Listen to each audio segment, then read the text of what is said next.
अल्हम्दुलिल्लाह अल्हम्दुलिल्लाहि रब्बिल आलमीन वल आक़िबतु लिल मुत्तक़ीन वस्सलातु वस्सलामु अला सय्यिदिर रुसुलि व ख़ातमिल अंबियाइ वल मुरसलीन व अला आलिहि तय्यबीन व अस्हाबिहि ताहिरीन। अम्मा बाद फ़अऊज़ु बिल्लाहि मिनश शैतानिर रजीम। बिस्मिल्लाहिर रहमानिर रहीम। वमा अर्सलनाका इल्ला रहमतल लिल आलमीन।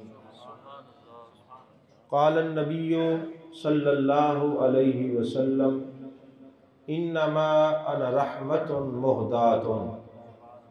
वक़ाला सय्यदी अबुल अब्बास अल मुर्सी अल अंबियाउ इला उम्ममिहिम अतियतुन व नबियुना मुहम्मदुन सल्लल्लाहु अलैहि वसल्लम लना हदियतुन व फ़र्क़ बैनल अतियत वल हदिया लिअन्नल अतियत लिल मुहताजीन वल हदियत लिल महबूबीन। सदक़ल्लाहुल अज़ीम व सदक़ रसूलुहुन नबियुल करीमुल अमीनुल मकीनुर रऊफ़ुर रहीम। क़ाल अल्लाहु तबारक व तआला फ़ी शान हबीबिही मुख़बिरन व आमिरा इन्नल्लाह व मलाइकतहु युसल्लूना अलन नबी या अय्युहल्लज़ीना आमनू सल्लु अलैहि व सल्लिमू तस्लीमा। अल्लाहुम्मा सल्लि अला सय्यिदिना व मौलाना मुहम्मदिन व अला आलि सय्यिदिना व मौलाना मुहम्मदिन व बारिक व सल्लिम व सल्लि अलैहि। अस्सलातु वस्सलामु अलैका या रसूलल्लाह व अला आलिका व सहाबिका या हबीबल्लाह। तमाम तारीफ़ें अल्लाह तबारक व तआला के लिए हैं जो खालिक के कायनात भी है, मालिक के शश-जिहात भी, जो आहद भी है, समद भी है, जिसकी शान लम यलिद भी है वलम यूलद भी।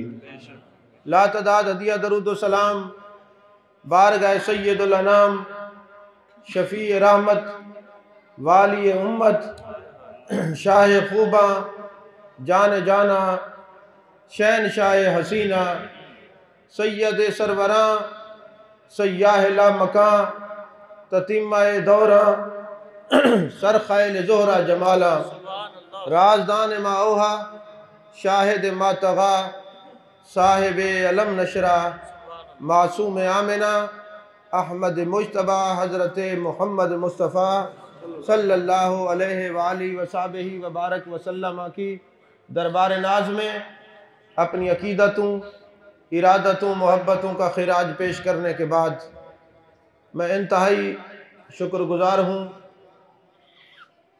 जनाब सैयद वाजिद गिलानी साहब दामत बरकातुहुमुल आलिया का और अपने बिरादर अकबर जनाब पीर सैयद अमीर हसन शाह साहब ज़ीदा मजदहू का कि इन्होंने मुझे आज इस मस्जिद में सादात कराम के ज़ेर साया बिलखसूस औलाद गौस सकलैन गौस समदानी कुतुब रब्बानी सैयदी शेख अब्दुल कादिर जीलानी कुद्दस सिर्रुहुल अज़ीज़ के एक खानवादा में बैठकर महबूब अलैहिस्सलातु वस्सलाम की अज़मतों और मोहब्बतों के इजहार के लिए मुझे याद फरमाया है।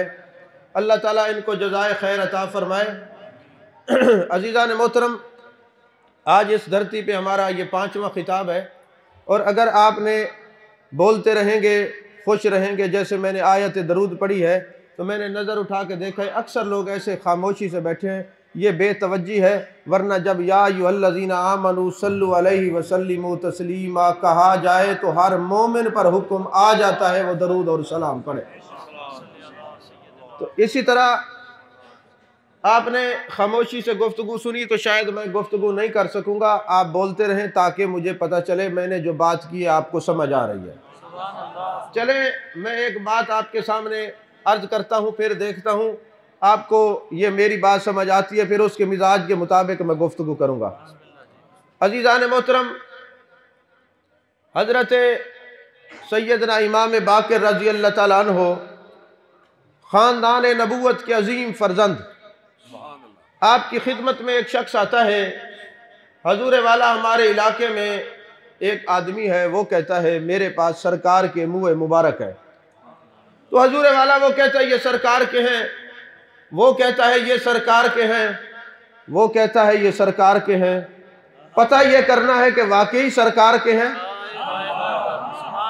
बस आप तो खानदान नबूवत के अजीम फर्जंद हैं, अल्लाह ने आपको निगाह दी है, इल्म और हिकमतें आपके सामने हाथ जोड़ के खड़े होते हैं। इल्म सादात के घर की लौंडी है।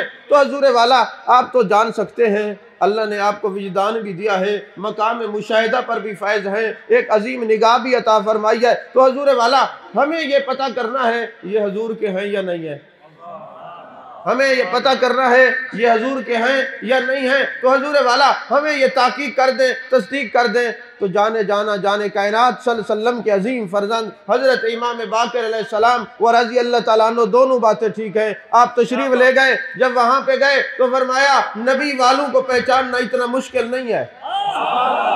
हजरत इमाम बाक़िर ने क्या फतवा दिया, फरमाया नबी वालों को पहचानना इतना मुश्किल नहीं है, जो असली होते हैं हम सैयद जान जाते हैं ये असली हैं या नकली हैं। हम सैयद जान जाते हैं ये असली हैं या नकली हैं। खानदान नबूवत वालों की नज़र में असली और नकली का फ़र्क ज़ाहिर हो जाता है, छुपा नहीं रहता। ज़रा ले आओ न मुँह मुबारक, हमारे सामने ज़ियारत कराओ, हम अभी बता देंगे ये असली हैं या नकली हैं। जब आपके सामने मुँह मुबारक रखे गए तो वो मुँह मुबारक तादाद में 7 थे। हज़रत इमाम बाक़िर ने अदबन खड़े हो गए और पढ़ा या नबी सलाम अलैका, या रसूल सलाम अलैका, या हबीब सलाम अलैका। जैसे ही आपने सलाम पढ़ा उन 7 में से 4 हिलने लग गए और खड़े हो गए और वाजिद में आ गए। आपने फरमाया ये असली हैं, ये जो 3 पड़े हुए हैं ये मनसूब हैं, असली नहीं है। असली वही है, यार का नाम आता है वाजिद में आ जाते हैं, यार का नाम आता है वाजिद में आते हैं। तो वाजिद में तो पहाड़ भी आया है। मेरे आका जबल ओद पे खड़े हैं, वो जनाब जुम्बा शुवी, उलमा कहते जुम्बा शुवी, आशिक कहते नहीं नहीं, यार के कदम आए तो वाजिद तारी हो गया। मेरे आका ने फरमाया हाज़ा जबल नुहिब्बुना व नुहिब्बुहु युहिब्बुना व युहिब्बुहु, एक ही बात है। फरमाया ये मुझसे मोहब्बत करता है, मैं इनसे मोहब्बत करता हूँ। जाने जाना ये आपसे मोहब्बत करता है, आप इससे मोहब्बत करते हैं। आप उर्सिल तो इलल खल्क़ काफ़ा, जितनी चीज़ें अल्लाह ने तख्लीक की है सब के रसूल है। जाने जाना आप जाने, ये जाने हमें क्यों बताया है। और इस जबल ओद के 3 मील के फासले पर जबल ऐर भी है, उसको जबल ईर भी पढ़ा जाए कोई हर्ज नहीं। तो वो मेरे आका ने फरमाया ये मुझसे बुग़्ज़ रखता है, ये जहन्नमी है, ये मुझसे मोहब्बत रखता है, ये जन्नती है। ऐ जाने जाना जाने कायनात सल्लल्लाहु अलैहि वसल्लम ये आपसे मोहब्बत रखे या बुग़्ज़ रखे, आप जाने, ये जाने हमें क्यों बताया। फरमाया 2 बातों के लिए, और तो कई हिकमतें हैं मगर 2 में अर्ज करने लगा हूँ। वैसे उलमा ने 24 हिकमतें लिखी, उनमें से 2 अर्ज कर रहा हूँ। फरमाया बात यह है कि तुम्हें ये बता दूं, अगर पत्थर की मोहब्बत हो अपने नबी से तो नबी की निगाह से छुप नहीं सकती। अरे जो नबी पहाड़ और पत्थर की मोहब्बत जिसके सामने छुप नहीं सकती, उम्मती की मोहब्बत कैसे छुप सकती है। और फिर मेरे आका अलैहिस्सलाम ने इरशाद फरमाया ये जबल ऐर है, ये मुझसे बुग़्ज़ रखता है और ये जहन्नम में जाएगा। ये जबल ओद है, ये मोहब्बत रखता है, जन्नत में जाएगा। फरमाया तुम्हें बताने का मकसद ये था कि अल्लाह ने मुझे वो अलूम गैबी अता फरमाए हैं। जब पत्थर की मोहब्बत नहीं छुपती, पत्थर का बुग़्ज़ नहीं छुपता, तो उम्मतियों की मोहब्बत और बुग़्ज़ तुम्हारे जाने जाना की नज़र से कैसे छुप सकता है। और दूसरी बात यह है, कभी तुम्हारा दिल करे कि किसी चलते फिरते जन्नती को देखे या चलते फिरते जहन्नमी को देखे, जिसका सीना मदीना हो, मेरी मोहब्बत से सरशार हो, वो जन्नती है। जिसके सीने में मेरा बुग़्ज़ हो, वो जहन्नमी है।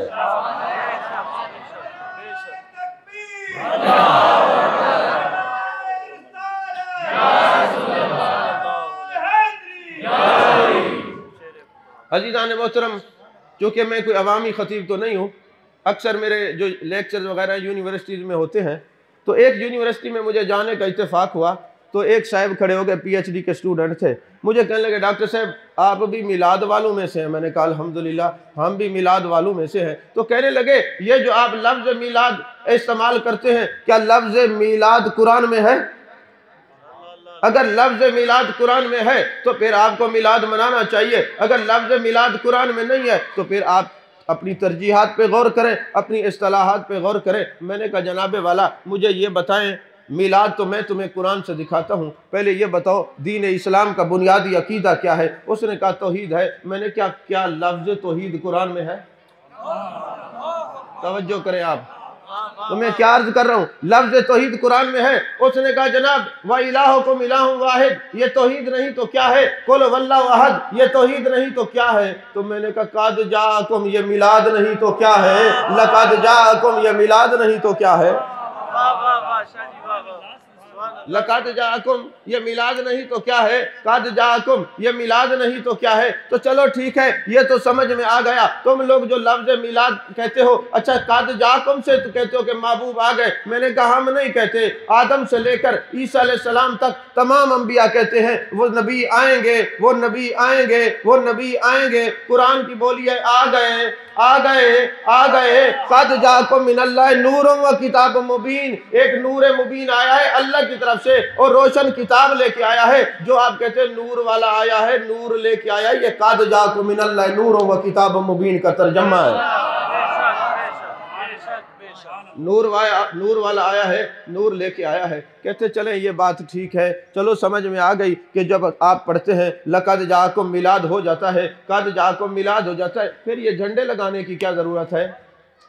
मैंने कहा अब तुम्हें समझाने के लिए पहले झंडे की तारीख को देखना पड़ेगा। पहले देखेंगे कि झंडा लगता क्यों है, झंडा किस लिए लगाया जाता है। यारो ये जो मैदान जंग में जाते हैं ना, तो क्या होता है, आपने देखा होगा कि जब मुसलमान जाते थे तो उनके हाथ में एक झंडा होता था और झंडे की इतनी अहमियत है, जाने कायनात सल्लल्लाहु अलैहि वसल्लम बैठे होते और फरमाते जंग तबूक हो रही है, अब देखो ये झंडा जो है हजरत जैद के हाथ में है, अब वो शहीद हो गए, अब ये अब्दुल्ला बिन रवा के हाथ में है, वो भी शहीद हो गए, अब ये हजरत जाफर तैयार के हाथ में है, वो भी शहीद हो गए, अब हजरत खालिद बिन वलीद के हाथ में है। अब ये बार बार महबूब झंडे का जिक्र कर रहे हैं, बार बार झंडे का जिक्र कर रहे हैं, तो इसका मतलब है झंडे की कोई तारीख है, झंडे की अहमियत है। जब आप गौर करेंगे, मुताला करेंगे, थोड़ी ताकीक करेंगे, तशखीस करेंगे, तो आपको पता चलेगा झंडा इसलिए होता है जहां झंडा हो पता चलता है कि ये किसी से ताल्लुक का इजहार कर रहा है।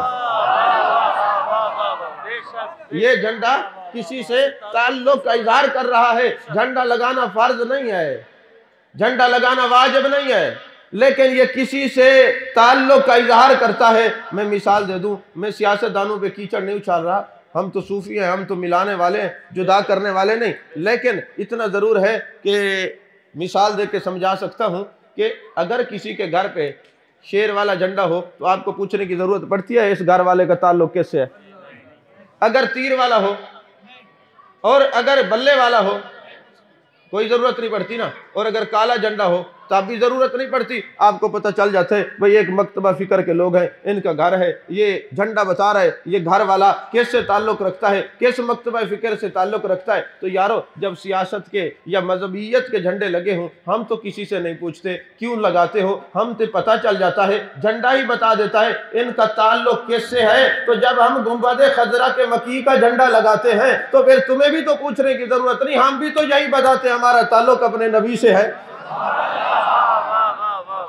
हम भी तो यही बताते हैं कि हमारा ताल्लुक तो अपने नबी से है। चले कोई बात नहीं, जब इलेक्शन का मौका आएगा आपको पता चलेगा कि हर कारकुन अपने कैद की आमद पे हाल भी सजाएगा, झंडियां भी लगाएगा, जलूस भी निकालेगा, हम तो फिर भी एतराज़ नहीं करते। पर देखा यह जाएगा कि कोई भी अपने कैद के अलावा किसी की आमद पर झंडियां नहीं लगाते, हाल नहीं सजाते, तो दुनिया वाले तुम्हें किसी ना किसी की क़यादत मुबारक और हमें गुंबद खजरा के जो है आका की इक्तदा मुबारक, वो हमारे हम मुक्तदी, वो हमारे इक्तदा हैं, हम जो हैं उनके उम्मती, वो हमारे आका हैं। तो कोई किसी के आने पे हाल सजाता है, आशिक रसूल नबी की आमद पे घर भी सजाते हैं, दिल भी सजाते हैं।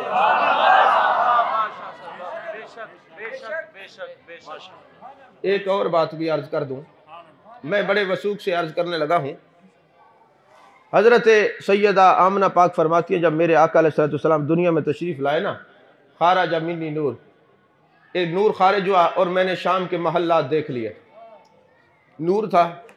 अब जिस कमरे में महबूब जाते वो कमरा रोशन। हज़रत हलीमा फरमाती है, मेरे घर में जिस कमरे में जाते कमरा रोशन। तो हज़रत सैयदा आयशा पाक फरमाती है, मेरे हुजरे में आए तो गुमशुदा सुई मिल गई, कमरा रोशन। घर वही रोशन होते हैं जहां महबूब की जलवा गरी होती है।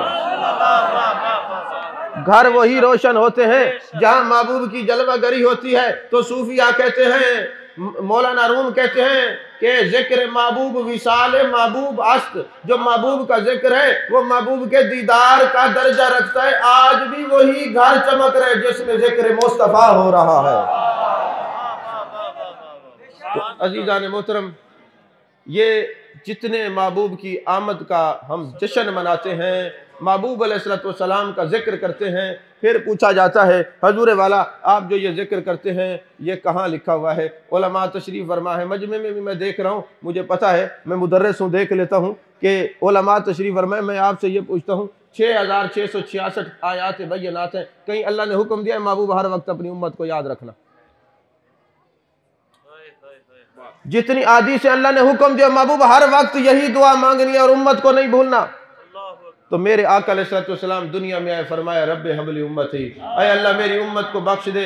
मेरे आका जो है गार में जाते हैं तो दुआ यही है, मेरे आका मेराज पे जाते हैं तो दुआ यही है, आप गार में हैं दुआ यही है, आप मज़ार में हैं तो शाह अब्दुल हक मुहद्दिस देलवी लिखते हैं आपके होंठ मुबारक खिल रहे थे, सहाबा ने कान लगाए तो फरमा रहे थे रब्बी हबली उम्मती, रब्बे हबली उम्मती, अय अल्लाह मेरी उम्मत को बख्श दे। अरे जब मेरा बावफा नबी, जब मेरा लजपाल नबी बगैर किसी दलील के हम वक्त अपनी उम्मत को नहीं भूला, उम्मत भी बगैर किसी दलील के जब तक जिएगी नबी के जिक्र को नहीं भूलेगी, इसे तरह याद रखेगी। अजीज़ान मोहतरम, जिस आयत को सरनामा सुखन बनाया है इस पर थोड़ा सा कलाम करते हैं। अल्लाह ने फरमाया वमा अरसलनाका इल्ला रहमतल लिल आलमीन। माँ जो है नाफिया है, और नहीं बना के भेजा आपको मगर सारे जहानों के लिए रहमतल लिल आलमीन। सादा तर्जमा है, तवज्जो से सुनिएगा। और नहीं बना के भेजा आपको मगर सारे जहानों के लिए रहमतल लिल आलमीन, सारे जहानों के लिए रहमत बना के भेजा। एक असूल याद रखें, जब कोई अरबी का जुमला होता है ना जिसमें पहले नफ़ी हो बाद में असबात हो तो हसर का कानून बनता है। अब इसको मुतकल्लिमीन कसर कहते हैं और नावी जो है इसको हसर कहते हैं। हसर का कानून बनता है, यानी अगर नफ़ी और असबात हो, मैं इसको बिल्कुल आसान करके समझा रहा हूँ, उस तरह नहीं जिस तरह क्लास में बच्चों को पढ़ाते हैं उस तरह नहीं, हसर का कानून बनता है। अब हसर का कानून कैसे बनता है मैं आपको बताऊं कि जब कोई बंदा, मिसाल दे रहा हूं, आपने देखा होगा जी फलां जो बुजुर्ग है ना चिल्ला कर रहे थे, उन्होंने हिसार खींचा हुआ था और वो कहते थे जनाब इसमें मैं अकेला बैठ सकता हूं, कोई और नहीं आ सकता। तो इसी तरह जब किसी अरबी के जुमले में पहले इनकार हो फिर इकरार हो, पहले नफी हो फिर असबात हो, तो हसर का एक कानून बनता है। जैसे ला इलाहा इल्लल्लाह, नहीं है कोई माबूद, अल्लाह है, तो यहाँ हसर का कानून क्या बना कि माबूद सिर्फ अल्लाह है, कोई और माबूद हो नहीं सकता। तो यहाँ वमा अरसलनाका इल्ला रहमतल लिल आलमीन, महबूब हमने आपको सारे जहानों के लिए रहमत बना के भेजा। कोई अपने घर में रहमत हो सकता है मगर सारे जहानों के लिए अगर कोई रहमत है तो महबूब सिर्फ आप हैं, सिर्फ आप हैं, सिर्फ आप हैं, कोई और सारे जहानों के लिए रहमत नहीं हो सकता। और एक और भी ये कानून याद रखें कि अल्लाह ने कायनात की हर चीज़ की ज़िद पैदा की है। सुबह है तो शाम है, दिन है तो रात है, जंग है तो अमन है, सुकून है तो बदसकूनी है। फरमाए महबूब हमने सिर्फ आपको रहमत ही बनाया है। मेरे आका ने फरमाया इन्नमा अना रहमतुन मुहदातुन, अल्लाह ने मुझे तुम्हारे लिए हदिया रहमत बना के भेजा, मैं सिर्फ रहमत ही रहमत हूँ, रहमत ही रहमत हूँ। फरमाया मैं तुम्हारे लिए रहमत हूँ। कोई चीज़ ऐसी होती है ना वो रहमत भी होती है, ज़ामत भी होती है। ये महक आवाज़ पहुँचाए तो रहमत, करंट आ जाए तो ज़ामत, पानी पीने के लिए हो तो रहमत, सिलाब की सूरत में आ जाए तो ज़ामत। फरमाया अल्लाह ने मुझे सिर्फ रहमत ही बना के भेजा है, सिर्फ रहमत ही बना के भेजा है, रहमत ही बना के भेजा है। और मोहताज और मोहताज इलाहे का कानून है, जो मोहताज है वो ज़रूरतमंद होता है, जो मोहताज इलाहे होता है वो ज़रूरत पूरी करने वाला होता है, जो मोहताज होता है वो बाद में पैदा किया जाता है, जो मोहताज इलाहे होता है वो पहले होता है। मिसाल के तौर पर हम ज़मीन के मोहताज, ज़मीन पहले बनी, हम बाद में। हम आसमान के मोहताज, आसमान पहले बना, हम बाद में। हम दुनिया में आने के लिए वालिदैन के मोहताज, वालिदैन पहले आए, हम बाद में। ये पूरी कायनात नबी के फैज़ की मोहताज, नबी पहले तख्लीक हुए और पूरी कायनात बाद में। फरमाया अव्वल मा खलक़ल्लाहु नूरी, सबसे पहले अल्लाह ने अपने नूर को तख्लीक किया। यहाँ पर यह सवाल पैदा होता है, किसी के जहन में आ सकता है कि हजूर वाला अगर ये बात है कि ये मोहताज इलाहे जो है महबूब हैं, हम सारे मोहताज हैं, फिर जो मोहताज होता है उसको सांस की भी ज़रूरत होती है, उसको हवा की भी ज़रूरत होती है, उसको दुनिया की चीज़ों की भी ज़रूरत होती है, तो फिर जाने कायनात को भी तो ज़रूरत थी। इसी जवाब को देने के लिए तो अल्लाह ने अपने महबूब को मिराज पे बुलाया है। फरमाया सुब्हानल्लज़ी अस्रा बिअब्दिही, महबूब जहाँ पे सांस, पानी, हवा, फ़ज़ा सब ख़त्म हो जाती है, महबूब आलम खल्क ख़त्म हो जाता है, आलम अम्र शुरू हो जाता है, ला मकाम पे आए ताकि ये पता चल जाए ये कायनात आपकी मोहताज है, आप सिवाय रब के किसी के मोहताज नहीं है। अजीज़ान मोहतरम, और फिर यहाँ पर एक सवाल पैदा होता है कि अगर महबूब रहमत हैं, सब के लिए रहमत हैं, तो फिर अबू जहल ने कलमा क्यों नहीं पढ़ा, अबू लाहब ने कलमा क्यों नहीं पढ़ा? तो अल्लाह ने फरमाया रहमती वासिअत कुल्ला शैअन, मेरी रहमत ने हर चीज़ को अपने घेरे में लिया हुआ है। तो अल्लाह की रहमत ने हर शय को घेरे में लिया हुआ है, तो फिर अल्लाह की रहमत ने अबू जहल और अबू लाहब को कलमा नहीं पढ़ाया। ये एतराज़ात जो जाना पे करते हैं वो सीधे एतराज़ात खुदा की बारगाह में जाते हैं। इनको याद रखना, क्योंकि अल्लाह ने जो शान और अज़मतें दी हैं अपने महबूब पाक सल्लल्लाहु अलैहि वसल्लम को खुद अता फरमाई है। इस तरह यूँ समझ लें कि जैसे कुरान जो है मोमिनों के लिए शिफा और रहमत है और जालिमों के लिए खसारा है। अब कोई कहे कि मुझे कुरान से कोई ताल्लुक नहीं, उसके लिए तो खसारा है ना, तो रहमत तो उसके लिए होगा ना जो रहमत के करीब होगा। इसको यूं समझ ले, बारिश रहमत है, मगर जब ये बारिश फूलों पे आती है तो खुशबू महकती है, जब ये बारिश गंदगी के ढेर पे आई तो बदबू, ताफन और बीमारियां फैली। रहमत ने तो ना देखा कि सामने वाला जिस पे बरस रही हूँ ये फूलों की नर्सरी है या गंदगी का ढेर है, वो तो बरसी। तो महबूब की रहमत हर एक पे बरसी है। जिसके सीने मदीने बने हैं उनकी कब्रें भी बादशाहत कर रही हैं। जो गंदगी के ढेर थे वो अबू लहब और अबू जहल बने हैं, उनको कलमा ही नसीब नहीं हुआ। अजीज़ान मोहतरम, रहमत जो है ये मस्दर है। रहमत क्या है? मस्दर है। और जो मस्दर होता है उसके लिए इसमें फ़ाइल, इसमें मफ़ूल।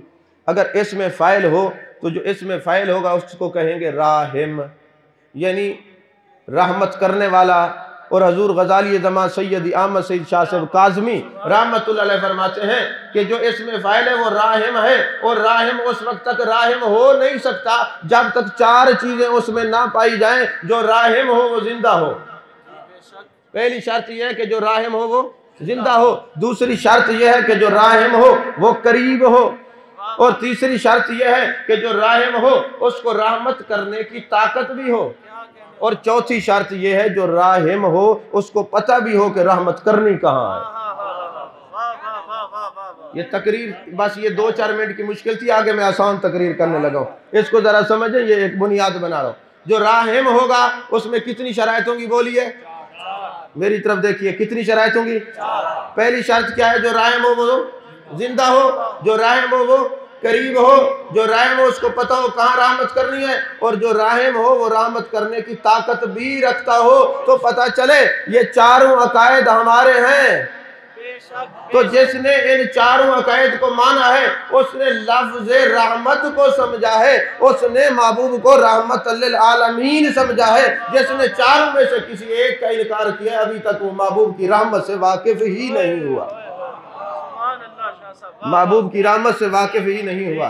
तो अजीज़ान मोहतरम, पहली शर्त यह है जो राहिम हो वो जिंदा हो। तो अब हजरत सैयदना सिद्दीक़ अकबर रज़ी अल्लाह ताला अन्हु से पूछते हैं, हजूर वाला आप हमें ये बताएं, जो राहिम होता है वो जिंदा होता है, आपका अकीदा क्या है? तो हजरत सिद्दीक़ अकबर ने बताया, उठाएं तफसीर कबीर सूरत काफ आयत नंबर 9 के साथ ये बात लिखी हुई है, और भी किताबों के अंदर है। हजरत सिद्दीक़ अकबर रज़ी अल्लाह ताला अन्हु ने क्या इरशाद फरमाया? फरमाया जब मैं दुनिया से चला जाऊं, मेरा विसाल हो जाए, मुझे गुस्ल देना, कफन पहनाना और दर मुस्तफा पे ले जाना और महबूब की बारगाह में अर्ज करना, या रसूल अल्लाह सल्लल्लाहु अलैहि वसल्लम, वो आपका गुलाम जो आपके साथ गार में भी साथ था, आज मजार में आराम करने की इजाजत मांग रहा है। अब इजाजत कैसे मांगी जाती है? कभी आपने दरवाजे कब्रिस्तान के दरवाजे पे दस्तक दी है? नहीं दी। तो जिसको जिंदा समझा जाता है इजाजत उससे मांगी जाती है। फरमाया अगर मुझसे हयातुन नबी का नजरिया पूछते हो तो मैं दुनिया से जाते हुए भी उम्मत को हयातुन नबी का दर्स दे के जा रहा हूँ। फरमाया मुझे महबूब अलैहिस्सलाम के दर दौलत पे ले जाना और अर्ज करना, या रसूल अल्लाह सल्लल्लाहु अलैहि वसल्लम, वो आपका गार का साथी, वो बाजार का साथी, आज मजार का साथी बनना चाहता है, आका इजाजत दें। आपको पता ही अल्फाज कहे किसने थे? हजरत मौला कायनात हजरत अली करमल्लाहु वजहुल करीम ने फरमाया, और जिम्मे भी आपने उनके लगाए थे, मुझे ले जाना। अब जब हजरत सैयदना सिद्दीक़ अकबर को वहां पे ले जाया गया, दर मुस्तफा पे रखा गया, अब मेरे हजरत मौला कायनात हजरत अली ये फरमा रहे हैं, या रसूल अल्लाह सल्लल्लाहु अलैहि वसल्लम, वो सिद्दीक जो गार में साथ थे, जो बाजार में साथ थे, आज मजार में आराम करने की इजाजत मांग रहे हैं। अब हजरत अली फरमा रहे हैं, हुक्म नसीहत वसीयत हजरत सिद्दीक़ अकबर की है, सहाबा का इजमा है, सारे सहाबा खड़े हैं, ये बता रहे हैं कि हम तो सब हयातुन नबी के कायल हैं। नहीं समझ आई?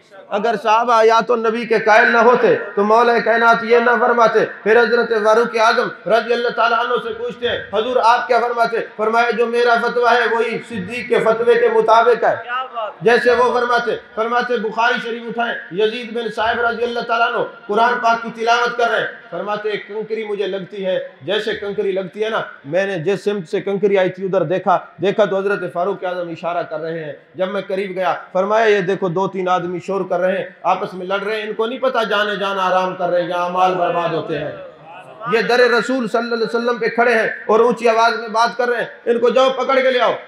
जब हम पकड़ के ले गए तो आपने फरमाया तुम्हें नहीं पता कि दर रसूल की हाजिरी के आदाब क्या हैं? मेरे आका आराम फरमा रहे हैं, तुम शोर कर रहे हो। उन्होंने कहा हुजूर हम ताइफ से आए हैं, हम आदाब नहीं जानते। आपने फरमाया अगर तुम मदीने के होते तो उमर ऐसी सजा देता कि तुम याद रखते। तो आराम फरमा रहे, तुम आराम का ख्याल करो। फिर हजरत उस्मान गनी से पूछे, अरे उस्मान गनी आप बताएं। आप फरमाते जब 40 दिन आपको पानी नहीं दिया गया, आखिरी दिन जब हुआ, हजरत अब्दुल्ला बिन सलाम जाते हैं, हजूर पानी पेश करें। फरमाया आज जाने कायनात मुस्तफा जाने रहमत सल्लल्लाहु अलैहि वसल्लम की जियारत नसीब हुई। तो मेरे आका ने फरमाया उस्मान आज आप हमारे पास आने वाले हैं। यदुल्ला वाले हाथों से पानी पिलाया, वो ठंडक में महसूस कर रहा हूँ, आज जाना के पास जाने वाला हूँ। हजरत उस्मान गनी भी यही बता रहे हैं, मुझे आका का दीदार हुआ है। और बुखारी शरीफ की हदीस है, मन रानी फिल मनामी फज़यरानी फिल यक़ज़ा औ कमा क़ाल अलैहिस्सलाम, फरमाया जिसने मुझे ख्वाब में देखा है अन करीब जागते हुए भी मुझे देखेगा। जब उम्मत में कात आया, हजरत उस्मान गनी ने 1000 ऊँट मंगा के उम्मत में तकसीम किए। तो हजरत अब्बास रज़ी अल्लाह तआला अन्हु जो हजूर के चचा हैं, उन्होंने देखा महबूब की ज़ियारत नसीब हुई, अच्छे खूबसूरत कपड़े पहने हुए हैं, दस्तार शरीफ बांधी हुई है, अच्छी जूती पहनी हुई है और तैयारी करके अच्छे घोड़े पे जा रहे हैं। अर्ज की जाना कहाँ जा रहे हैं? फरमाते हैं आज अल्लाह ने मेरे उस्मान की शादी जन्नत में रचाई है, मैं शरीक होने के लिए जा रहा हूँ। आज अल्लाह ने मेरे उस्मान की शादी जन्नत में रचाई है, मैं शरीक होने के लिए जा रहा हूँ।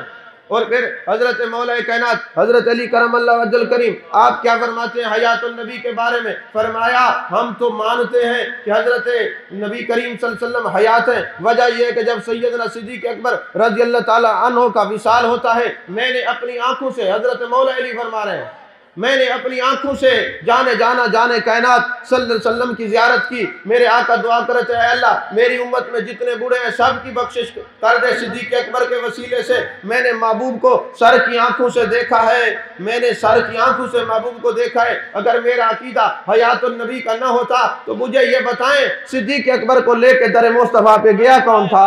अगर मेरा अकीदा हयातुन नबी का ना होता तो सिद्दीक अकबर को दर मुस्तफा पे लेके गया कौन था? उम्मत में मैं गवाही बनाना चाहता था कि जो सिद्दीक अकबर का नजरिया है वही हजरत मौला अली का नजरिया है। फरमाया जब मैंने कहा या रसूलुल्लाह सल्लल्लाहु अलैहि वसल्लम, वो आपका यार जो बाजार में भी साथ था, गार में भी साथ था, आज मजार में आराम करने की इजाजत मांग रहे हैं, तो अंदर से आवाज आई उदखुलुल हबीब इलल हबीब, एक यार को दूसरे यार के पास पहुंचा दो।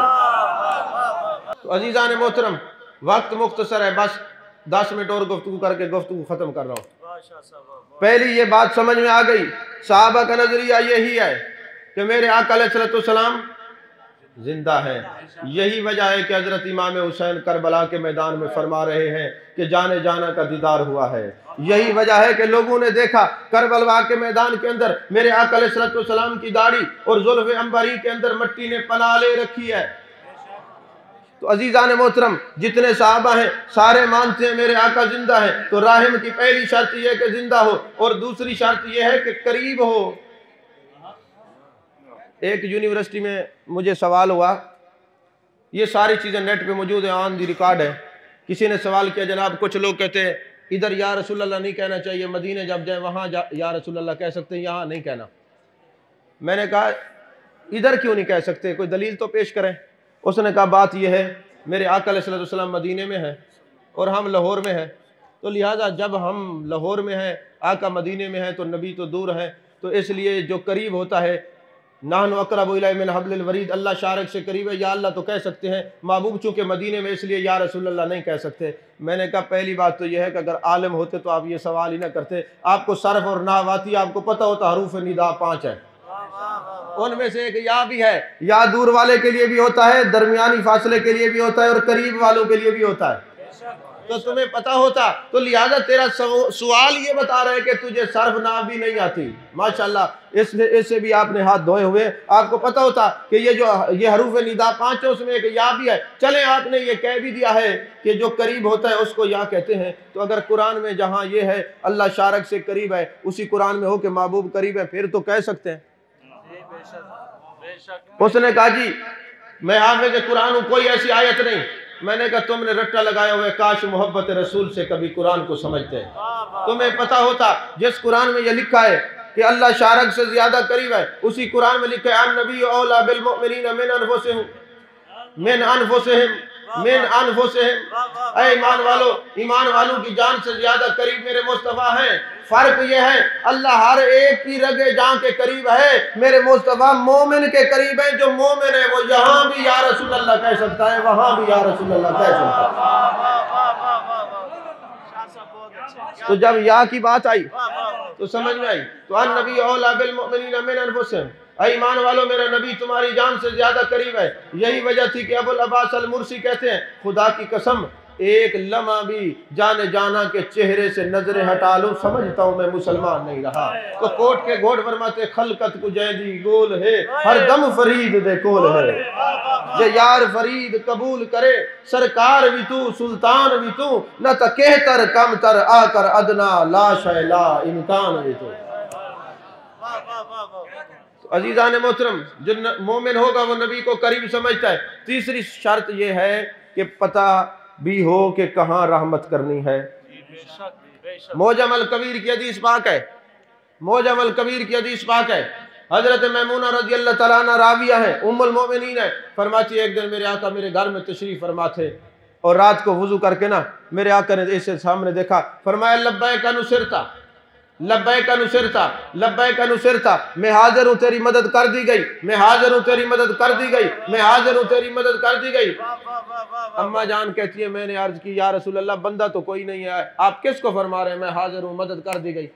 तो फरमाते हैं मेरे आका ने फरमाया मेरे गुलाम राजिज आ रहे थे, मुशरिकीन ने उनको घेर लिया है और उनको कोई और नहीं मिला, तो और उनको कोई पुरसान हाल नहीं था, उन्होंने मदीने की तरफ मुंह करके मुझे पुकारा है। तो जैसे मुझे पुकारा है तो मैंने कहा लब्बैक नुसिरता लब्बैक नुसिरता, मैं हाजिर हूँ तेरी मदद कर दी गई। उम्मुल मोमिनीन ने वो तारीख नोट कर ली। 1 महीने के बाद जब राजिज आए तो पता करवाया, उन्होंने कहा मुशरिकीन ने घेर लिया था, कोई मुझे बचाने वाला नहीं था। मैंने सरकार को पुकारा, मेरे आका की आवाज़ आई, लब्बैक नुसिरता लब्बैक नुसिरता लब्बैक नुसिरता। बस ये महबूब की आवाज़ आनी थी, मुशरिकीन मुझे छोड़ के भाग गए, मैं तुम्हारे सामने खड़ा हूँ। महबूब करीब है। तीसरी शर्त, चौथी शर्त यह है कि ताकत भी रखते हो रहम करने की। अगर किसी का बच्चे को पुलिस पकड़ ले ना, वो पेन तो ले ले और छुड़ाने की ताकत ना रखते हो, वो तो रहम ना हुआ ना। तो रहम तो वो होगा कि जो ताकत भी रखता हो। ये बात शहादत दारैन में भी है, यूसुफ बिन इस्माइल नवानी ने भी लिखी है, और ये जो हमारे जो दोस्त तबलीगी जमात वाले किताब लिए फिरते फ़ज़ाइल अमाल, इसमें एक फ़ज़ाइल हज, फ़ज़ाइल मदीना में भी ये बात लिखी हुई है, बाद में देख सकते हैं। हवाले से अर्ज कर रहा हूँ कि रहमत का पता भी हो, कहाँ करनी है, ताकत भी हो। फरमाते एक आदमी हज करने के लिए गया, जब जा रहा था तो किसी ने कहा कि यार जब तू मदीने जाए ना तो जाके सरकार की बारगाह में सलाम अर्ज करना, और फिर जनाबे वाला शेखैन करीमैन की खिदमत में सलाम अर्ज करना, जन्नतुल बकी वालों को सलाम अर्ज करना। लेकिन एक बात का ख्याल करना, वहीं खड़े होकर सलाम दे रहे हैं।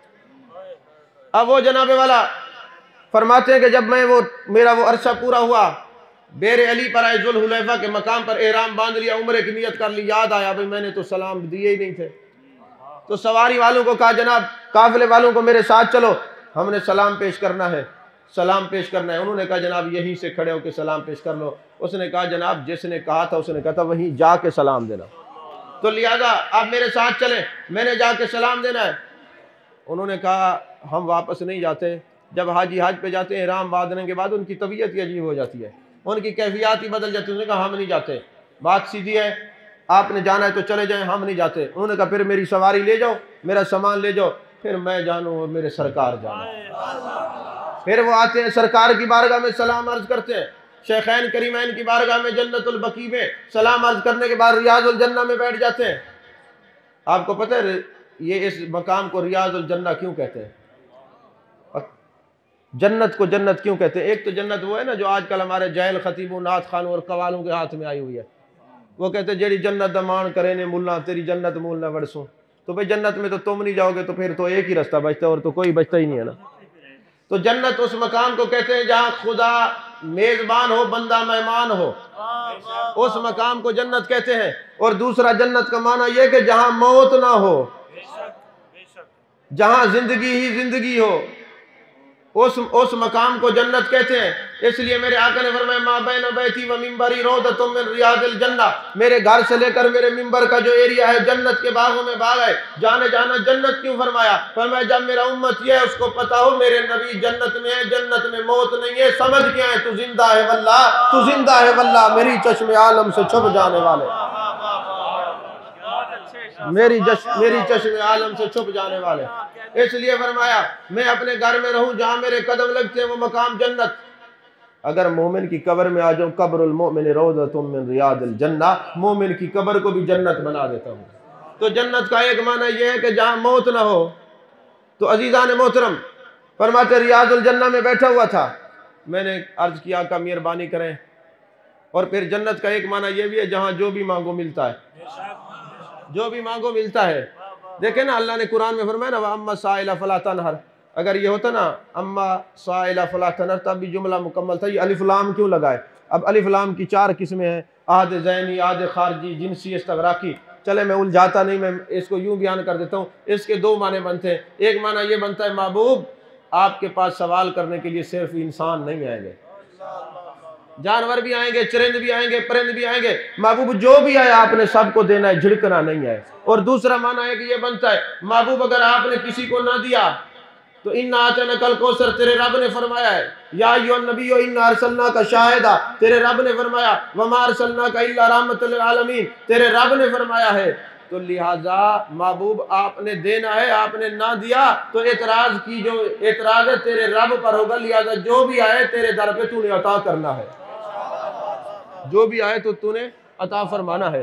तो अजीज़ान मोहतरम फरमाते मैं बैठ गया दुआ करने के लिए। अब बैन नौ में वल यकज़ा की कैफियत थी, ना मैं सो रहा था ना जाग रहा था। एक सूफी ने बड़ी खूबसूरत बात लिखी है, उसने कहा ये बैन नौ में वल यकज़ा की कैफियत क्यों होती है? न सो रहा था ना जाग रहा था, इस हालत में नबी का दीदार क्यों होता है? फरमाया बात यह, जब नींद आ जाए, वुजू टूट जाता है और बंदा पाक नहीं होता, तो इस हालत में दीदार होता नहीं। और जागता रहे तो फिर मुतहम्मिल नहीं नबी की दीदार के लिए, लिहाजा बैन अन्नौम वाली यकज़ा की कैफियत होती है, तब जाने जाना का दीदार नसीब होता है। समझ में आ रही है बात? फरमाया फिर मैंने देखा महबूब अलैहिस्सलाम तशरीफ लाए, मेरे आका अलैहिस्सलाम की जलवागरी हुई। मेरे आका ने फरमाया, अय मेरे साहबा, ये अमानत में इसमें ख़यानत नहीं की, ये सलाम पहुंचाने के लिए खुद आया है, क्यों ना हम इसको खुद मक्के पहुंचा दें, क्यों ना हम खुद इसको मक्के पहुंचा दें। इस पर मुझे तकरीबन कोई 500 हदीस मुबारक मुझे याद है। मैंने वाक़या इसलिए सुनाया कि हदीस में पहले काफ़ी पढ़ चुका हूँ, ताकि आपका ज़ौक़ और दोबाला हो जाए। और फिर जनाब फरमाते हैं, मैंने देखा महबूब ने हाथ पकड़ा, जब बैठा था रियाजुल जन्ना में था, आंख खुली तो मताफ में था। और मेरी सवारी 1 हफ्ते के बाद आई। जब 1 हफ्ते के बाद आई, लोग काफिले वाले आए, मैंने मुझसे पूछते सुनाओ कब पहुंचे। मैंने कहा मैंने तो कई उम्रे भी कर लिए हैं, मस्जिद आयशा और जाराना से इहराम बांध के मैंने उम्रे भी कर लिए हैं। उन्होंने कहा तुम्हें कैसे ने पहुंचाया? मैंने कहा तुम्हें पहुंचाया या सवारी ने, या सवार ने मुझे पहुंचाया, मदीने के ताजदार। तो वमा अरसलनाका इल्ला रहमतल लिल आलमीन। आखिरी दफा फिर नोट कर ले, रहमत मस्दर है, राहिम फाइल है, और जो राहिम होता है 4 शराइत का पाया जाना जरूरी है। इनमें से कोई एक शर्त भी नहीं मानेगा तो वो रहमत का मफहूम समझा नहीं। जब रहमत को नहीं समझा तो रहमतुल लिल आलमीन को कैसे समझेगा? आखिरी बात और गुफ्तगू खत्म, क्योंकि आप लोग काफी देर से बैठे हैं, मैं मजीद समा खराशी का सबब नहीं, मतलब बात बड़ी ज़बरदस्त है, आप याद रखेंगे। ये मेरे यार नबी के अख्तियार की बात है, उलमा तवज्जो फरमाएंगे।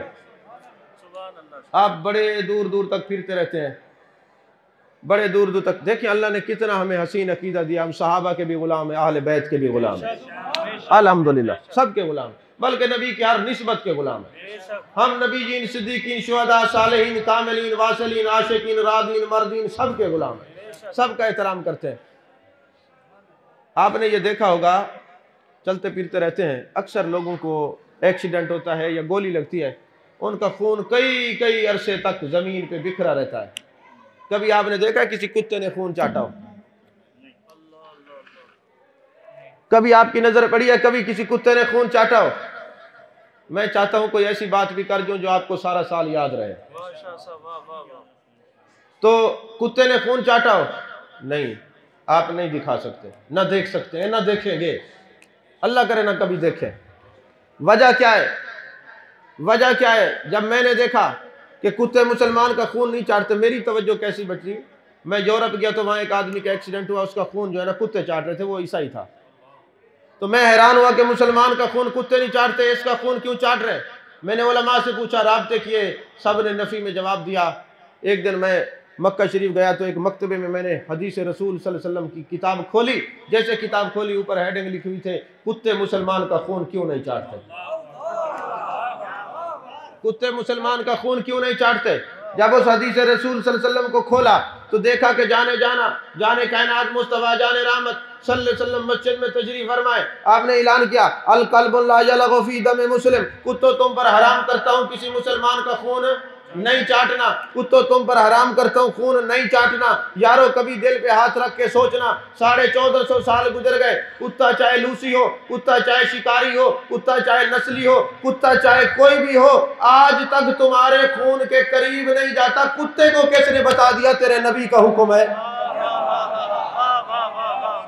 इस कुत्ते को किसने बता दिया तेरे नबी का हुक्म है खून नहीं चाटना? कुत्ते को किसने बता दिया?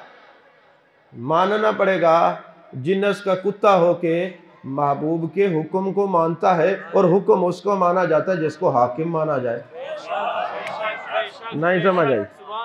तो कुत्ता हो के जिन्नस का तुम्हारे खून के करीब नहीं आता।